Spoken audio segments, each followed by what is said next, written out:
Welcome into the Pats Nation. I'm Corso. Catone is here. Joe's with us in the booth. You are watching us on YouTube. When you're on YouTube, make sure you subscribe. Give us that thumbs up. Like the show. That's what we're looking for. Leave a comment. We will read it on the show, whether it's complimentary or usually they're not. Typically, Mark is, I think somebody called me a buffoon once. Oh. Who? I don't know who the hell, but it's okay. I mean, who the hell, I am, hell would call you a buffoon, Christopher. So make sure you leave a comment on YouTube and like and subscribe. But if you're listening to us, you're doing it on iHeartRadio, Apple Podcasts, anywhere you podcast, you can catch us. And we want to hear from you in Heated Hotline, 855-313-PATS, P-A-T-S. It's a message line, 24/7. Leave a message. We will pick one. Some weeks we collectively give you the topics that you're calling and writing in about, but you can email us too in our mailbag, corso.catone@gmail.com. Got a busy one this morning. We have in Drake Mania, we're going to talk about Drake Maye. We're going to talk about what he needs to do today to continue the streak and get them to win 3 in a row. So we'll talk about that. And in Pat's Preview, we're going to have our offensive and defensive breakdowns, keys to victory, and so much more. We'll talk a little bit of Coach's Corner, and they seem to be buying in. We'll discuss that a little bit. And we're going to try to make you some money in Sunday spread. I don't know how we did last week. I can't remember, but I think it was okay. So we'll see what happens. But good morning, guys. Good morning. Good morning. Good morning. Well, good morning. On this fine Sunday, Joe, that you're, not mailing in it over the pond, as they say, right? Oh, yeah, he's back. He's actually back, Chris. Did you have fun, Joe? Did you have a good time? We had a good time. Yeah, and I Corso Catone, I mentioned we did the Oasis concert, but then the next trip we jumped over to Oktoberfest in Munich, which was out of nice. control. See that, Mark? Whatever he's doing, I need to do it. Seriously. I'm sitting here. I can't leave. I can't even leave to go to the bathroom half the time. Never mind going to London. The play caller.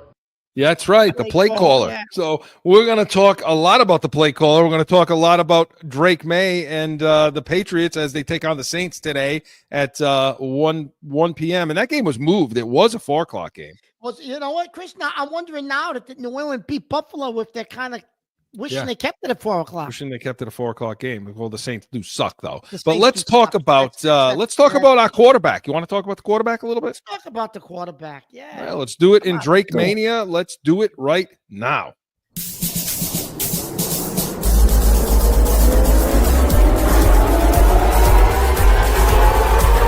what I'm talking about. I think just a really gutty performance from Drake. Really just continue to enjoy watching him grow and lead this football team. And, it was good for us to again, would love to have a win by 2 scores, but being able to come back and execute in a critical situation, take the clock down, and win it on our terms. I was just so proud of him, coming in here and leading the team. Being a young quarterback can be hard sometimes, and, that's why you have a supporting cast. Running backs making plays, receivers making plays, and let them know that you got his back. So I was just super proud of him. He has a good approach during the weekend. Attach yourself to the process and not the results. That, of course, was Mike Vrabel and Stephon Diggs discussing Drake Maye. And we're going to discuss Drake Maye. We talked a little bit yesterday about him, or we talked a lot about him yesterday on Corso and Catone, the real deal New England Field. So, all right, Mark, I didn't ask you this yesterday, and I kind of want to know before we get into what needs to happen today. Top 10 quarterback in this league right now? Yeah, you have to say yes. If you look around the league. I mean, statistically he is. Statistically he is. But if you look around the league, Chris, there's some bad quarterbacks. There's some bad quarterback play. There's guys that are starting in this league. They shouldn't even be on a roster. Never mind starting. Okay? Yeah. So, if you ask me, is he a top 10 quarterback right now in this league, the way he's been playing? My answer to that would be yes.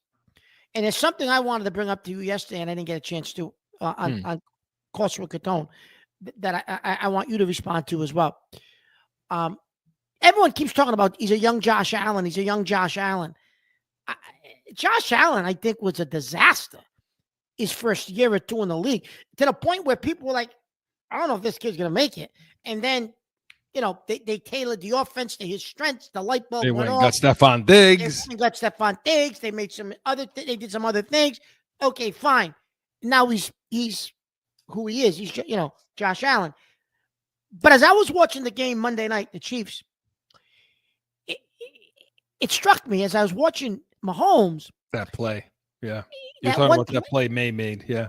Yeah, the play that May made, and even the play when he rolled out to Diggs and pointed towards him, and the play obviously falling to the ground and with the guy draped on him and he's stiff arming him and throwing the ball. Those types of off-script plays, that's more Patrick Mahomes-like. I'm not saying he's Mahomes, but that's Patrick Mahomes-like. That's not Josh Allen-like. So they keep saying a young Josh Allen. Well, he's got some Mahomes in him, I think, personally as well, Chris. It's a great point. It is. It's a great point. This early in the morning, too. Wow. Well, I might have took a sip of a Bloody Mary before I came on. So I'm should do that more often. I'm coherent. I was going to ask that question because we played the clip of Diggs, and he was asked that question because he said that he commented that same thing about Josh Allen, but then he corrected himself on air that night after the game. He's like, he's not Josh Allen. This is Drake Maye. This is Drake Maye. Yeah, he's carving out his own. Yes. And I think he's a combination of a few different things. He's got strength. You're right. When you look at those plays, those off script plays, yeah, they are more Mahomes-esque than Josh Allen. I don't see Josh Allen being able to. I don't see Josh Allen making that play where he's draped on that 320-pound guy going to the ground and then sidearming that ball down the 8 yards down the field. Oh, that's a Mahomes type play. That's a Mahomes type play, and then directing him on the run. When Allen breaks the pocket, it's for one reason and one reason only. Yep. Usually, yes. Now I've seen Allen go. He's done it against us, where he's gotten to the sideline and our coverage breaks down. Everybody quits on the coverage, and then he throws that ball. He did it last year, Josh. So he could do it. He can definitely do it. But yeah, it's a good point. He is more that way. And do you think, Chris, he's a top 10 quarterback in the league? Yeah, I do. I think, I do. I mean, I look at, I looked at some of the, those polls, those things that they put out like NFL.com and so on. And they put out those top 10 quarterbacks right now. And they got May at 10. And they got guys like Darnold ahead of him. And I'll give you the experience of Darnold. Fine, guy like that. Drake Maye, Jackson Smith, Najiba, and see where he'd be ranked. Yeah, and this is my thing, and that an experienced offensive line like they have. Yeah, in Seattle, he's a top 10 quarterback, and in fact, I'll even go so far as to say that I would start to think about him closer to the 5 than the 10. Like if he, wow. Well, if he comes out and if he can continue to stack games like this. And I'm not talking about the off-script plays. I want to see less of that. I want to see more. I want to see more of what we talked about yesterday. For example, the play you're talking about where he motioned to Diggs to get to the 5-yard line and he put the ball. It was a perfect throw, and there's not too many guys that can make that throw. Period. No, not at all. Okay, in this league. But it was a max protection 2-man route. One side and the other side. That's it. So they had the field covered. Buffalo should really be ashamed of himself for allowing that to happen. But I think it was Booty he had coming on a deep in cut. And if he had just stepped up in the pocket on max protection, he would have delivered that ball at a much higher percentage throw than rolling and trying to get that down to Diggs to the 5-yard line. I want to see that. Okay. I want to see him climb the pocket a little more than he does. I'm happy as hell that his instincts take over and his athleticism takes over and they're allowing him to do it. Now let's see if we can marry that to some good quarterbacking. Let's see if we can get him to hit that step, read the field, step up in the pocket. Don't create your own pressure and get out of that pocket when you don't need to. And then I'll put him up near 5. Then I'll put him up to there. Now obviously if he comes out today against New Orleans and he lays an egg and he makes a lot of mistakes and he's not paying attention and he doesn't set his protections well. And look, last game, he read the field really well. They were doing a lot of different things, Buffalo, to confuse him. Zone versus man and disguising, a lot of good disguises from the Buffalo defense. And he wasn't confused by any of it. He never put the ball in harm's way. No. So, yeah. He's a top 10 quarterback for sure. Okay. So what is he going to do this week, Chris? The Saints, His team. I know not a lot of people have no pass rush, Chris. Well, here's the thing. They struggle with getting a pass rush. Yeah, last week they had one sack against Jackson Dart. Dart was 26 of 40 for 200 yards and 2 touchdowns, 2 picks against the Saints. So he turned the ball over against the Saints. Here's what I will say. Yep. Not a lot of people know much about the Saints. You haven't heard anything. For you people out there that have been trying to get information, what are we going to do to beat the Saints? What are the Saints going to bring to the table? Well, you're not going to get much in the New England area because these guys don't watch. They watch the Patriots. They don't watch a lot of football. We do. And so here's what I can tell you about the Saints, okay, and what to look for today. The Saints are one of the best, best defending teams for outside the number throws in the NFL right now. Statistically, Pro Football Focus, they put those out. Yeah. So when you're trying to get the ball outside the numbers, the Saints have defended that really, really well this year. And let's not forget, we gave Patriots a lot of credit for that Buffalo win. And I told you a week ago when the Buffalo played the Saints, I said to you, the Saints played them tough and they played them to the wire. And they did. They didn't win the game, but they played them to the wire. And so, though he's going to have to be good in the middle of the field this week, which to me are big boy NFL throws because those require reads to do. I mean, I know what you see because you mentioned this about the Saints too to me. You said, if he throws on the edges to this team, unless we get somebody who's going to get deep, they may pick the ball off on us. Yeah, they may. And listen, in order to do what you're saying, Chris, I honestly think, the offensive line's going to have to give him a clean pocket because I think he's going to hit that. If you're not going to be able to take advantage outside the edges, Chris, you're going to have to get a clean pocket. And I also think that Maye, to your point earlier, Chris, he could have stepped up in the pocket. If he gets a clean pocket and he can step up in the pocket, to your point earlier, he missed Booty on that one play, right? Yeah, it was a go route down the sideline. Before he missed Booty on a go route, would have been a touchdown. He checked down to Stevenson. He's going to have to be able to develop those and make those throws this week, Chris. I'm going to tell you why. At some point, maybe it's this week, maybe it's the week after, somebody's going to bracket, defend. Now they know that Diggs is healthy. Yeah. They're going to game plan to take Diggs out of the game. Yep. So can you find that third guy? Because I'm going to say Hunter Henry is also one of his security blankets. So I'll consider Henry as a second guy. May is going to have to find that third guy, Chris. Because it's coming that they're going to take Diggs out of the game. It's coming. Okay? Because he's not that explosive guy that can run by people anymore. So it's going to happen. And when it does, May's going to have to go through his progression, step up in the pocket, do what you mentioned earlier, Chris, and he's going to have to hit those plays to Booty. Because otherwise, eventually you're going to hit the wall playing the way you're playing. And by the way, they have the third weakest schedule in the league, but not just in the league, Chris.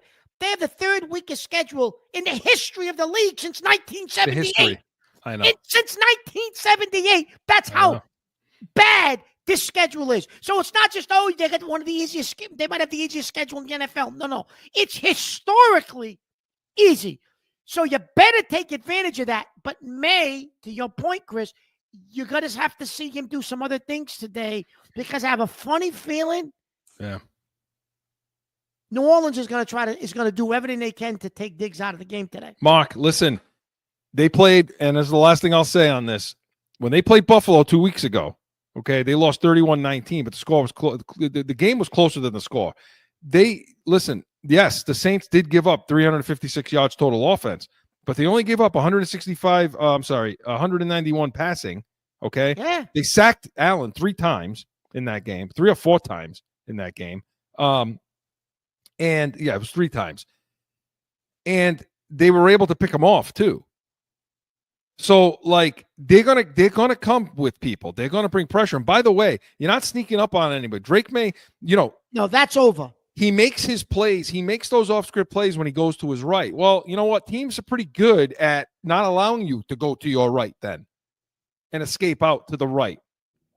Yeah. You're going to start to see that. So those are good points as to what's going to happen. So, yeah, he's going to have to consistently play better over and over and over. And he's going to have to climb the pocket and make some throws within the pocket. And I think if he does that, then I think he's got it all at that point. Yes. You know? I agree with that. We'll see what happens, but Drake Mania was presented by Corso Catone, the real deal New England feel. Saturdays, noon Eastern. Hey, we got Patriots talk. We got Catone's comments. Yankees, Red Sox, Bruins, Celtics, everything you want. Make sure you're tuning into that. But when we come back, we're going to talk. We're going to go to Pat's preview, talk a little bit of offensive keys to victory, and so much more. No flipping. Guess what? I got a fever. And the only prescription is more Corso and Catone. Saturdays at noon.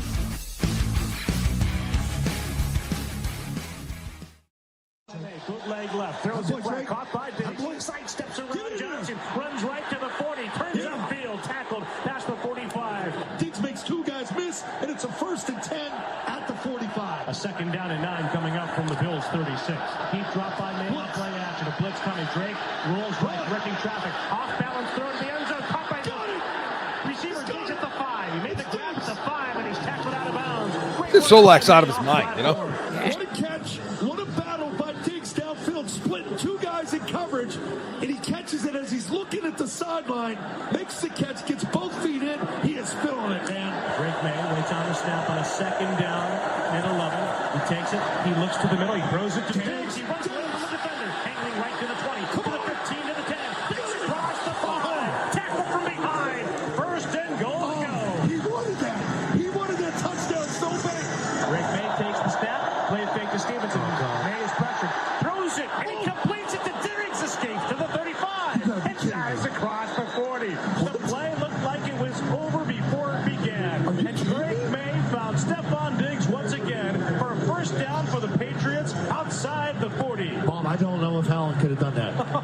I'm serious. That's what you said. From Drake Maye to Diggs, where he was like being, half falling over as he got the ball out. Just what did you see on that play? Oh my gosh. We made it. It was an 8-yard loss to a 12-yard gain.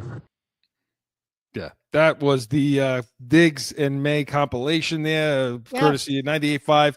The broadcast where Scott Zolak and Bob Sosi and, of course, Vrabel at the end there. Okay, so I wanted to play that because, we talked yesterday on Corso Catone, their keys to victory last week. I mean, it was really those 2 guys kind of put the team on their shoulders. Yep. Now, the offensive line is unsung in that game because I thought they played well. And the fact that you're not didn't hear much means they them. played well. Means they played well. Yeah. Yep. Although I'm so disgusted. Look, you know what I heard? Go ahead. It's what I heard this. You can say whatever you want. You know what I heard this week? It just pisses me off. It also is I guess I don't know what word you gratifying. I don't know. Vindicated maybe. What have we been saying for the last I don't know how many years, Mark? Oh, please, I know exactly. This will show you if Mark and I are really on the same page. What the hell am I talking about right now? Well, so Chris has been saying, if you've listened to local media the last 2 days, I didn't mention this to him, Joe. So hopefully he's right. They've been pleasuring themselves over the fact that Stephon Diggs could be a number 1 wide receiver, and just look what he's doing for this team. And that position's more important. He's more important right now than the offensive line. They said, well, listen. What have we been saying for the last 8 years. What did Chris say going into the draft? He said, Mark, listen, does anyone understand 3-step drop, boom, ball's out. You're protecting your offensive line, even if you just got an average to below average offensive line. Because if you got stud receivers, they get separation, and you can get the ball out immediately. So, that helps in your pass, bro. That's why he didn't want us to draft the tackle at number 3. He wanted to trade down. Trade down. Yeah. And get who? Abuka that Tampa took. That was I told everybody who's that would listen to me. tearing it the up. Best wide receiver in the draft. Well, guess what? I was right again about that. So now, but Chris, now they're all coming around to your thinking. Yeah, they were asked the question on their show, who's more important right now, Diggs or Campbell? Diggs, everybody, Diggs. Oh, okay, now it's the wide receiver. Really? Okay. Because here's other evidence of that, guys, okay? Look at what's going on in Kansas City. Kansas City in the offseason, they went out and they got offensive line help. Those were their big signings. Get tackles, get guards, offensive line. That's what they needed to do. They didn't address the outsides. Now they got a guy that's suspended for 6 games. Fine, right?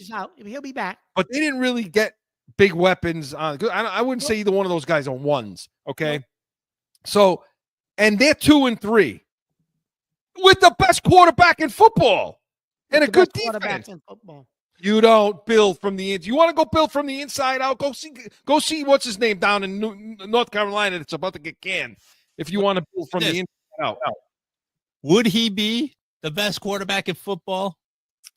Have it not been for, to your point, had it not been for Hill at the Kelsey? Yeah. Given him and a Sammy Watkins, Chris. Move his way out there. Saves to open the space up. They didn't need a line then. And how about Andy Reid? Andy Reid and a Sammy Watkins who still was running like a 4-3 I don't know, Joe. at the time. I don't know. I mean, he's putting his team on his back. Anything they're doing right now in Kansas City that's successful is because of him on offense. Yeah, and Reid. Yeah.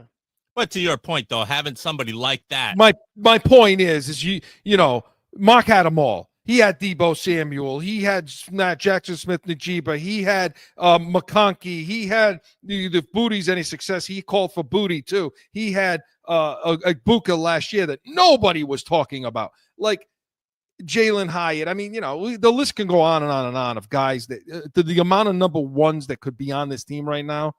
But I just needed to digress on that just for a minute. I played that compilation because right now, he's playing like they're one. Breaking news. A.J. Brown wants out of Philadelphia. Well, now, breaking news. Well, listen, it is coming soon, It's coming, Chris. It's coming. Who's going to get him? If we don't get him, I don't know if you can even do a show that week. If he goes to somebody else, I don't even know if you'll be able to. I'll be drooling on myself. Can you imagine them? Because that's a real number one. I don't care what everybody says. Well, his knees are bothering him. He's not getting as much separation. Oh, bullshit. He's not getting as much. So I watched that game the other day. That Philadelphia should be ashamed of themselves losing to Denver at home like that. He was wide open many times, and Hurts couldn't get him the damn ball. He couldn't overthrow him. It was, Now, breaking news. Okay, I didn't mean to interrupt you. Go ahead. All right. Okay, so keys to victory on offense then. All right, we've just talked about all of this. No Gibson now. He's out for the year. Well, that's my next thing. I still think you have to run the ball, Chris, because you talked about New Orleans defense maybe not being as bad as people are saying they are. Like they're not getting enough credit. So if that is the case, you probably do need to run the ball more this week than you did last week. Listen, but now you're down one of your running backs, Chris. The Giants rushed for 136 yards last week.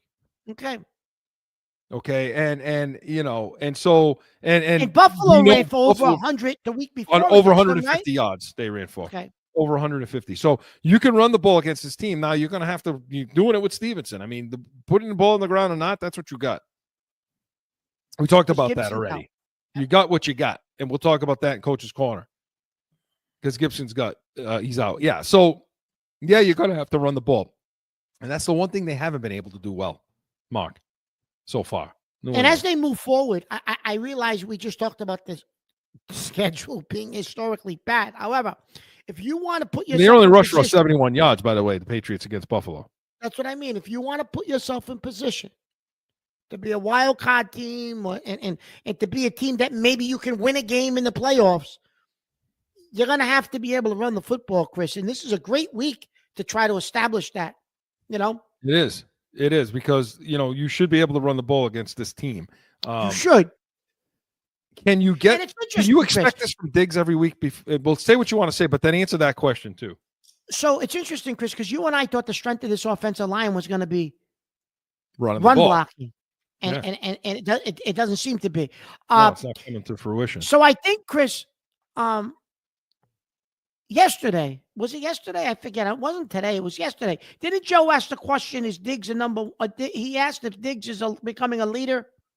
A number one and a leader. And a number one and a leader. Well, we'll find out this week, Chris, because he needs to show the intensity he showed last week and how much he was into the game last week, again this week. If he can build off of last week and continue that, then I think you got a shot to do something, Chris, because he was in the offensive huddles, offensive on the bench, talking to guys in the offense, the linemen. He was talking to the defense. He was walking up and down the sideline, Chris. He was so engaged last week. Now, is that going to be Diggs moving forward, or is that just because it was Buffalo?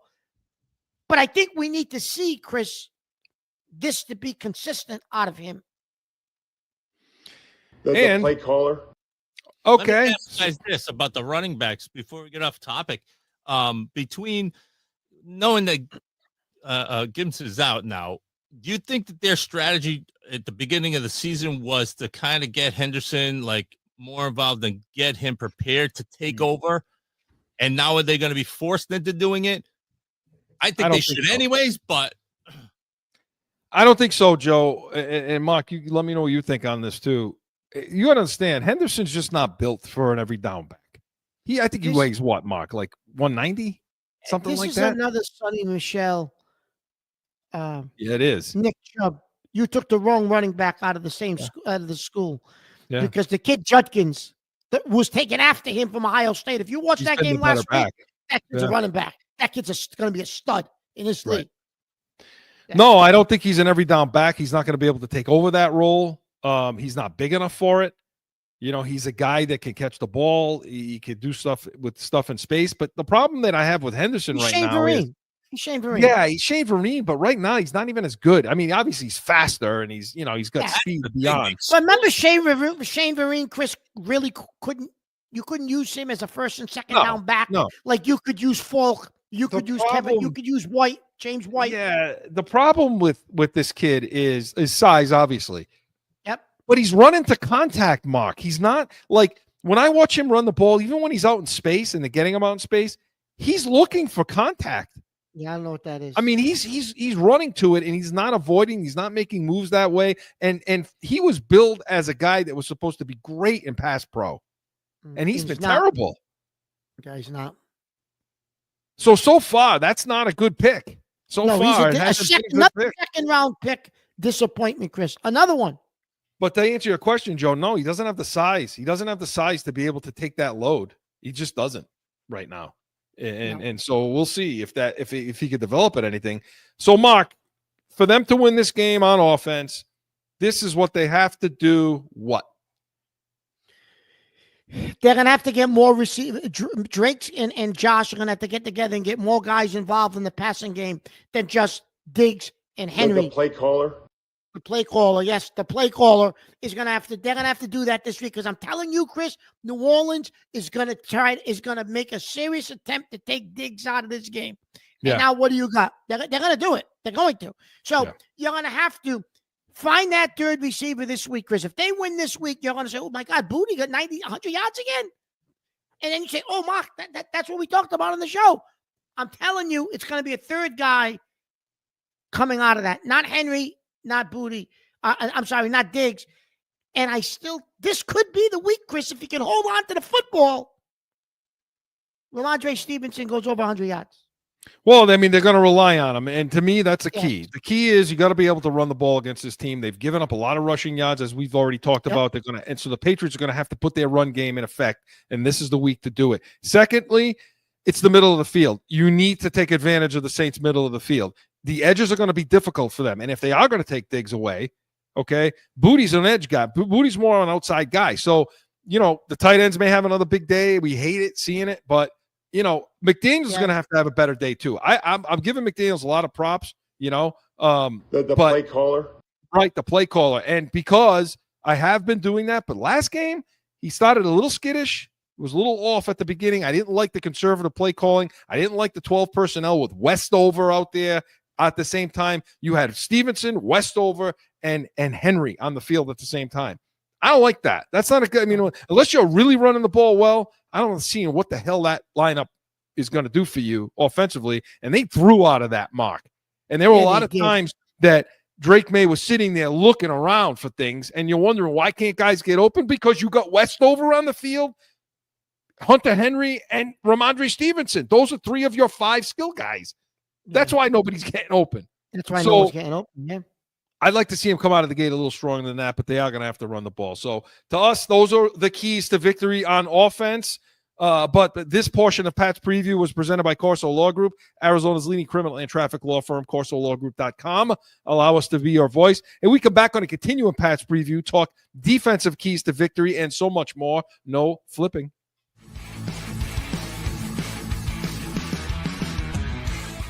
No one ever thinks they will be in need of a criminal or traffic lawyer, but things happen. Corso Law Group is Arizona's leading criminal and traffic law firm. Call or go online to corsolawgroup.com and talk with these expert attorneys.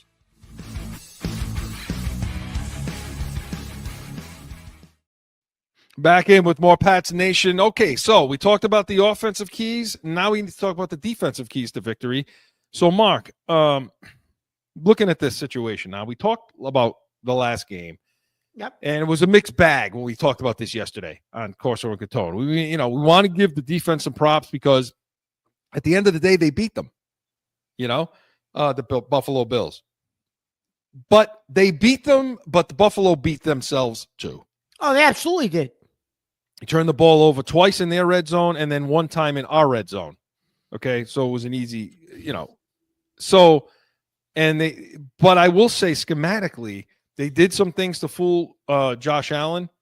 And, I think Josh Allen's one of the best quarterbacks in the league. I do. But I also think he's a guy that can get fooled too. And the Saints were able to do that to him a little bit too. So anyway, my point is this defense, okay, they've got to be able to find a way to play better in the middle of this field, Mark. Because this linebacking situation, this off-ball situation, 2 safeties, the middle is – they're getting killed every week, and that's where they're getting beat. Yeah. I mean, what are your thoughts?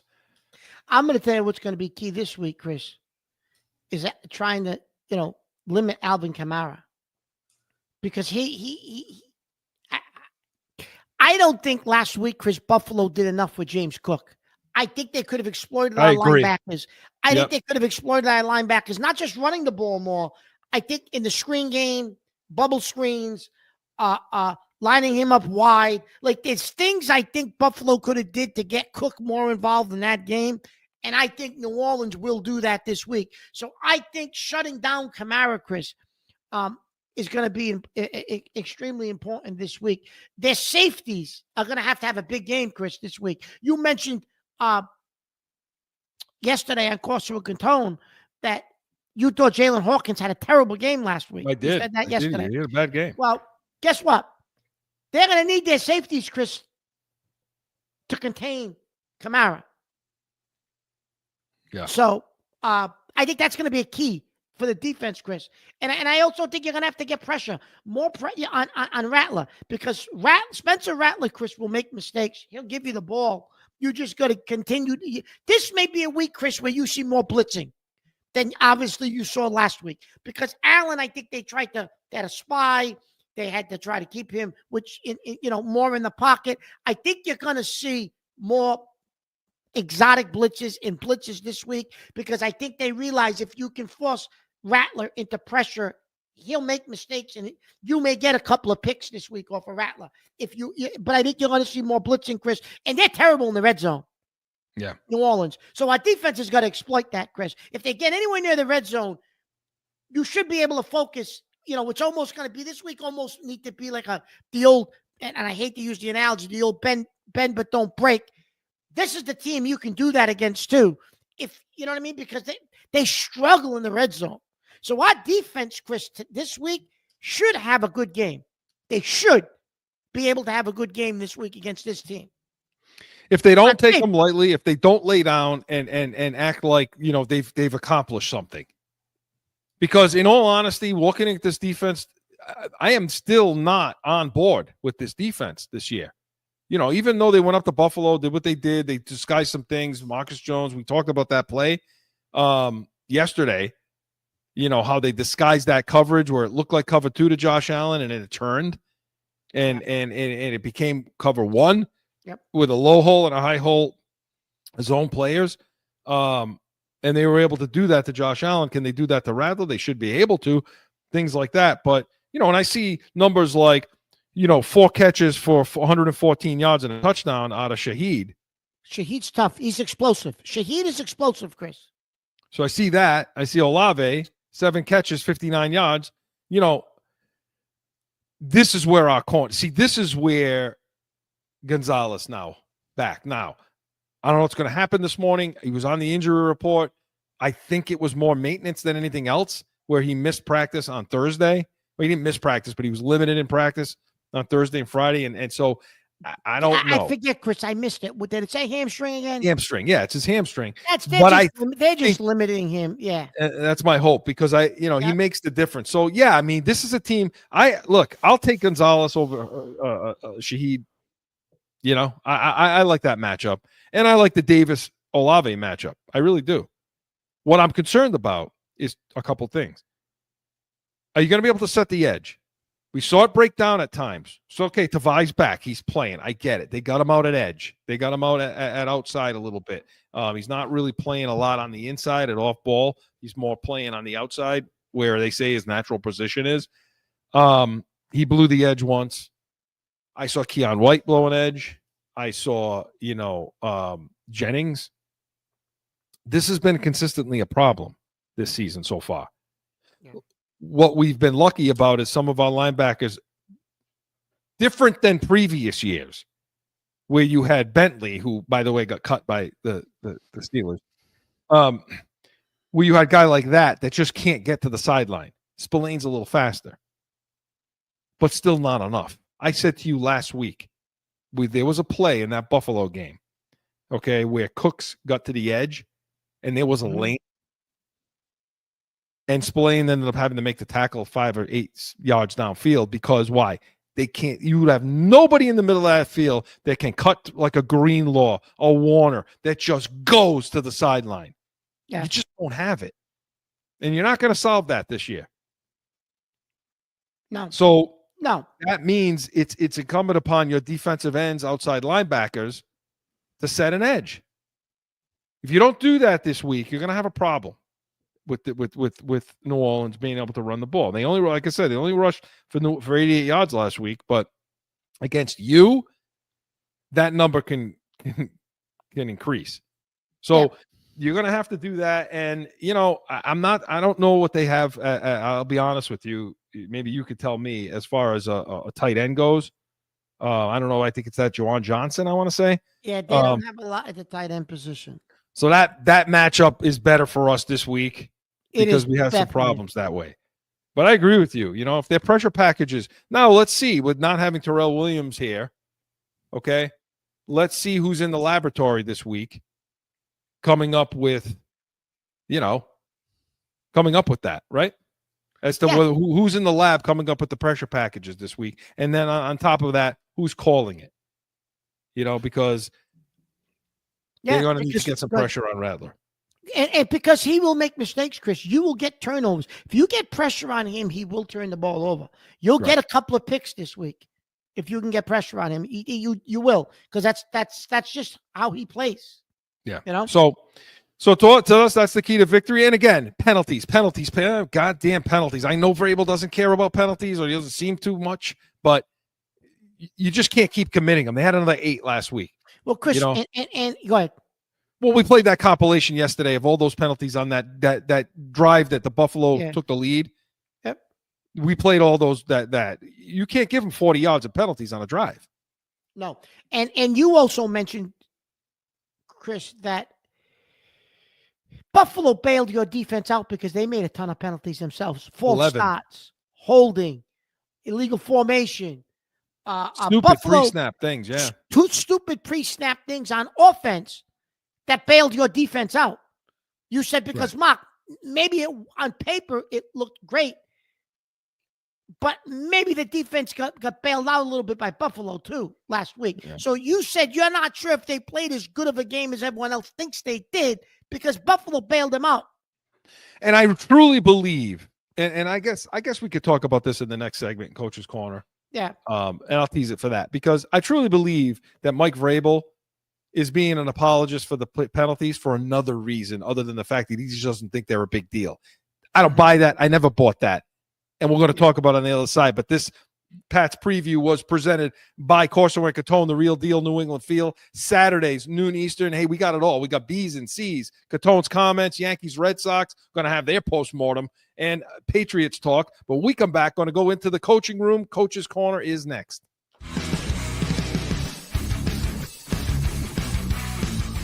The real deal New England feel. What does that mean? We're like you. We're going to bitch about everything. My opinion, our draft, the good, the bad, it was ugly. These people, Mark, drive me freaking insane. Bananas. It's so frustrating and aggravating. I can't take it. The real deal New England feel. It's going to be real.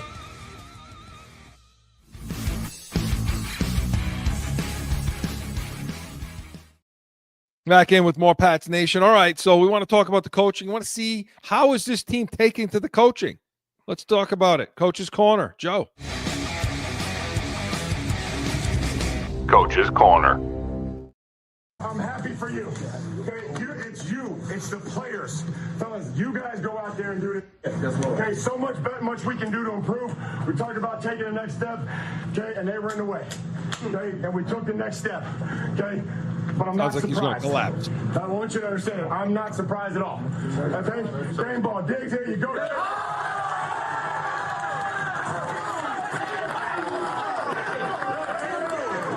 I just got to keep reminding you every day we come to work what you're capable of. Okay? What you're capable of if we just work a little bit, okay, and we focus on our identity, and we start protecting this thing. Now we need each other, okay, protecting it every single day. Practice our identity every single day. Nothing's going to change. I promise you I'm not going to change. We're getting on the plane. We're making the corrections, good, bad, ugly, and we'll give you a plan that you guys believe in. We'll practice it, and then we'll go win another game. Here you go. Break it down. Let's get it. Come on. We all we got. We all we need. I love you boys, man. On to the next gang. On 3, 1, 2, 3. Did somebody give him an oxygen tank after that? Right? That was Mike Vrabel in the locker room after the game. And, and that was after him greeting each player as they come up the ramp there at the end of the game and giving him a hug. And, he doesn't want to do that on the field. He says, he doesn't want to do that on the field. He wants to do that behind closed doors. Yet he makes sure that there's a camera there taping it and they're posting it, and that tunnel where he's hugging all the players. But I digress. Go ahead. Yes, listen, what he's doing with this team and these players is very strategic. Yeah. The fact that he keeps reeling Stevenson back out there and saying we need him. We can't. We're counting on him. We need him. He's a big part of this team. We need everybody. At some point, everyone's going to contribute on this team. He basically, in so many words, has said that last week. Why is he saying that, Mark?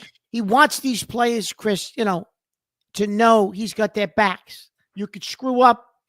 I love you. I got your back. You think it's because of a lack of talent, and he knows it. So what's he going to do? Put you on the bench? He's got nobody to bring in if he puts you on the bench. So that's one piece of it.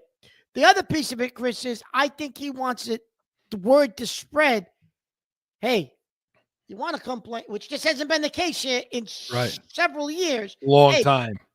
You want to come play here? He's got you could screw up, but he's got your back.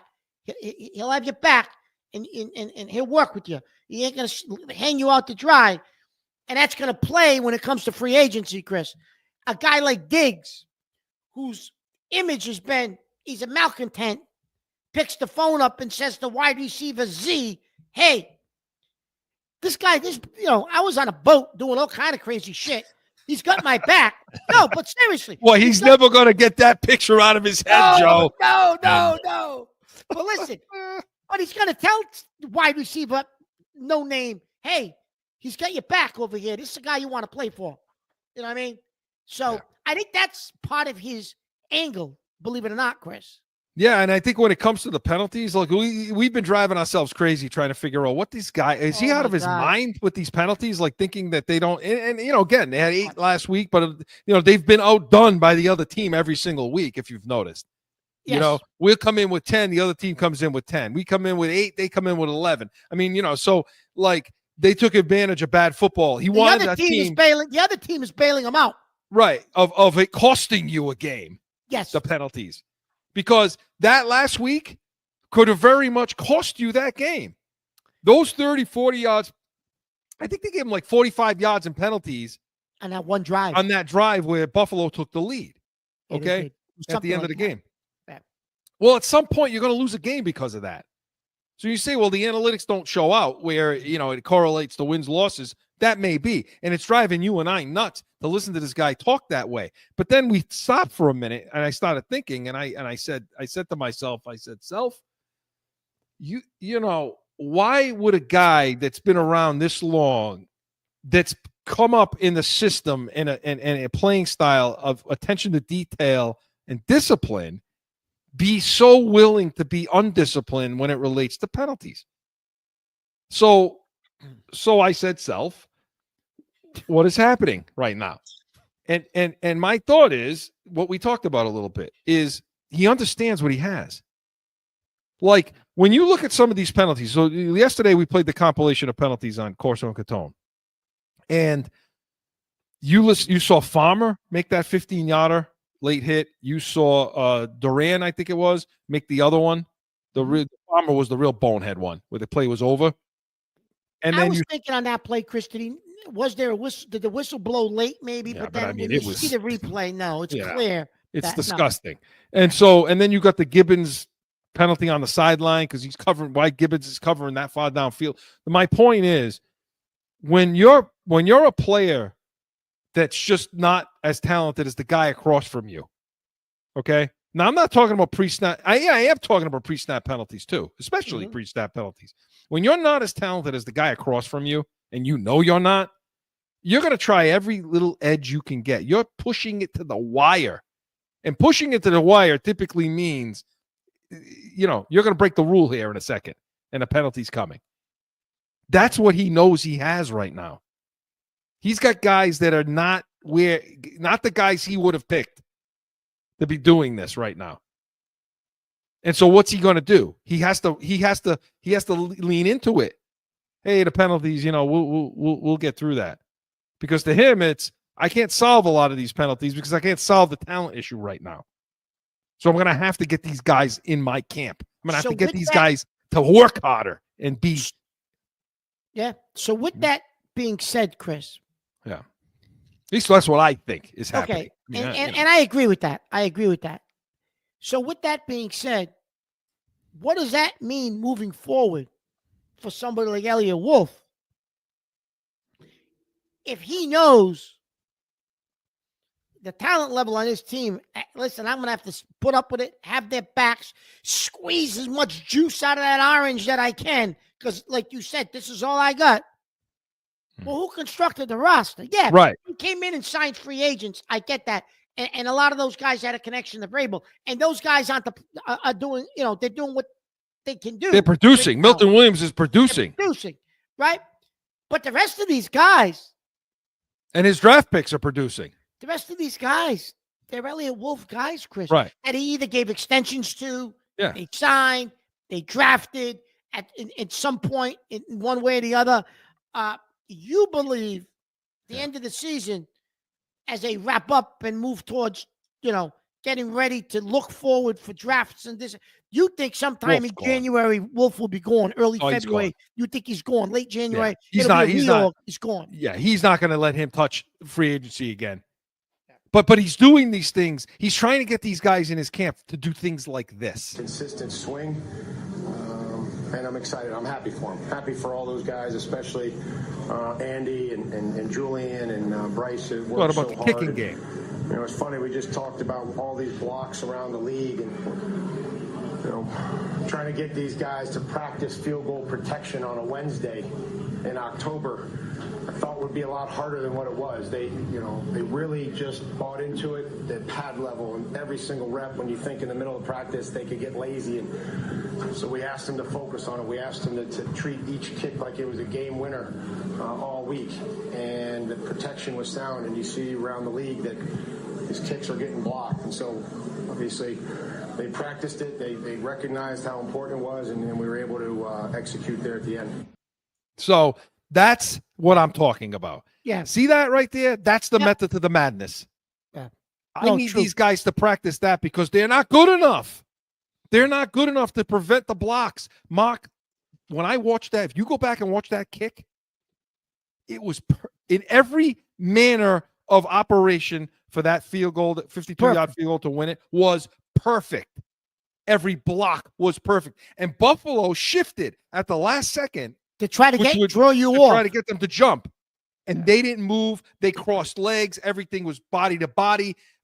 Perfect. And the ball was lifted. You could tell he had a conversation with Bargalis about lifting the ball higher. To get these guys to do that, because he knows the talent level isn't there, he's got their backs when they fumble the ball. That's what that's about. Who would you rather play for? Which coach would you rather play for? The coach who benches you for after you make an interception in the Super Bowl, and now you got an animosity growing, or a coach who's got your back and wants you to do better because you made a mistake and you listen to him dogging Belichick. You learn from it. You know what I mean? Listen to him just dogging Belichick like everybody else right now. I never heard talking the word about Malcolm Belichick Butler. come out of his You a mouth. serious question. Like who? Would what teammate would you want to? You want to play? Obviously, you want to play. You want to play for a combination of both guys. Honestly, I'm not trying to get out of the question, but you want to play for a combination of both guys.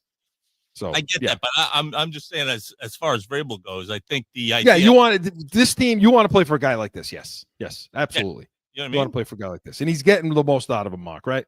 Oh, absolutely. He's getting the most out of him. Listen, like I just said a minute ago, Chris, he's squeezing the most out of that orange he can squeeze. Right?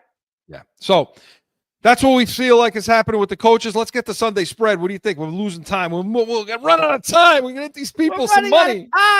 Let's get the Sunday spread. Let's talk about want to talk about this game. I know he's gonna scare me in any second now, but I want to talk about this game, Mark. So the Patriots come into this game and they are what the hell is it? 3.5 points and a 45.5 over under. What do you got? Who do you like today and why?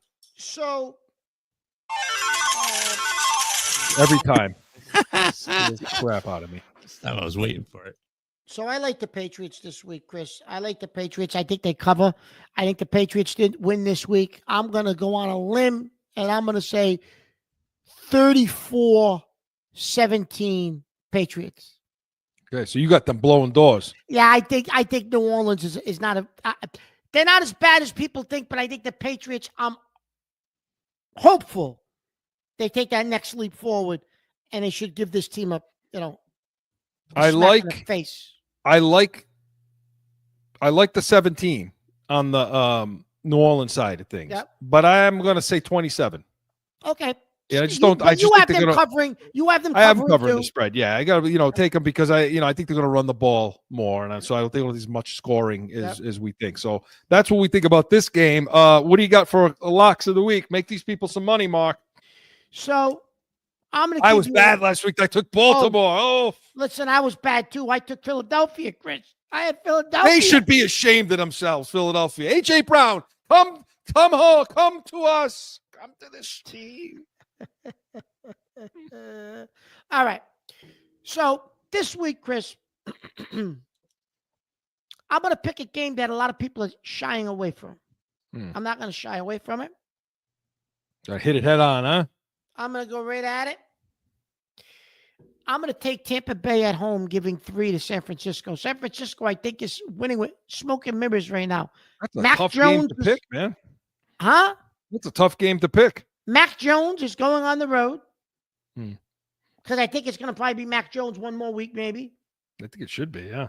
I'm going to take Tampa to cover at home with their wide receiver group. I think they beat San Fran and cover the spread. Yeah. And I'm going to tell you something else, Chris. I'm going after all the tough games this week. They bounce back, and they bounce back big. Buffalo at Atlanta. Buffalo covers on the road. They got to, It's only a 4.5 point spread. I think Buffalo's going to kick the crap out of that team. I think they're pissed that they got embarrassed on Sunday night in their own joint. I think they're going to come out and slap this Atlanta team in the face. I'm sorry, it's Monday night. Monday night. They're going to slap them in the face. I'll tell you, I like San Fran in that game, I got to tell you. Okay, yeah. Listen, I told you it was going to be a pick people weren't going to agree with. I know that. Well, because I honestly think Mac Jones is the better option for them than Purdy. Okay. Right now. All I really do. Yeah. For what they do. Yes, for what Shanahan does. What else you got? You're going to like my pick. You're going to like one of my picks. Anyway. I know who you're picking because I'm going to use them in a tease too. Well, I'm going to go with York. I'm so irritated with what I saw from Jacksonville against Kansas City. Now, they won the game, okay? But they should have beaten Kansas City by 2 touchdowns in that game. Do you agree with that? Yeah, 100%. 100% I agree. So Seattle is on the road at Jacksonville, and Seattle's getting 1.5 points. Seattle's going to win this game outright. Okay. They're going to beat Jacksonville. Take Seattle in this game. And I think your guy is going to have a big day catching the ball. Thomas Jr. No. Smith-Njigba. Smith-Njigba. Yeah. He's going to have a big day. And I think Donald's going to play well, and I think they're going to beat Jacksonville because Jacksonville, to me, I think that coach is a goof. I think he's just a faith in Jacksonville. Jesus, he is kind of goofy. That guy. That one. And I'm going to pick Detroit over. Detroit's going to Kansas City. Okay, I was waiting for it. Detroit is getting 2.5 points. They're getting points. How? Just because they're in Kansas City, they're getting points? Those spoiled, rotten brats in that stadium in Arrowhead over there? Screw them. Detroit's going to smack the crap out of this team, and they're going to show you what Philly showed you in the Super Bowl because Detroit's a real football team. This is not Jacksonville. This is not the AFC teams that wet down their leg every time they play Kansas City, right? This is a real football team.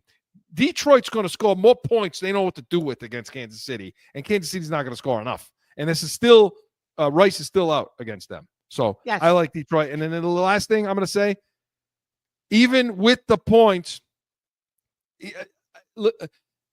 Joe Flacco, he ain't getting beat by 14 against Green Bay. He ain't going to get beat by 14. Take the points and take Cincinnati. Is Flacco starting? Yes, he's starting. Jesus Christ. They're going to take him out in a goddamn walker, for Christ's sakes. Micah Parsons is going to have like 6 sacks in this game. But, Mark, 14 points is a lot of points. You can use that in a tease and tease it up to 20. All right, so that's what I was just going to say to you. Mark, real quick, I know we're against it. Go ahead, I'll throw in a tease, Chris, Detroit. Right? I'll throw Detroit in a tease, and I'll put Detroit with Tampa Bay, even though I know you don't like Tampa, and I'll put them with Buffalo. A Buffalo, Tampa, Detroit teaser. Take it to the bank. There you go. So remember we tell you always bet for want, not for need. Make sure you bet responsibly. But Pats Nation was presented by Corso Catone, Saturdays, noon Eastern. Hey, next week we're going to have our breakdown of this Saints game along with Catone's comments and so much more. And make sure you're coming back to this show, 8 a.m. Eastern. We're going to have our pregame breakdown of the Patriots-Titans game, Mike Vrabel's trip back to Tennessee to play the Titans. We'll see how that one's going to go. As we are the first pregame show of the day, hey, we are the Pats Nation. Enjoy the game.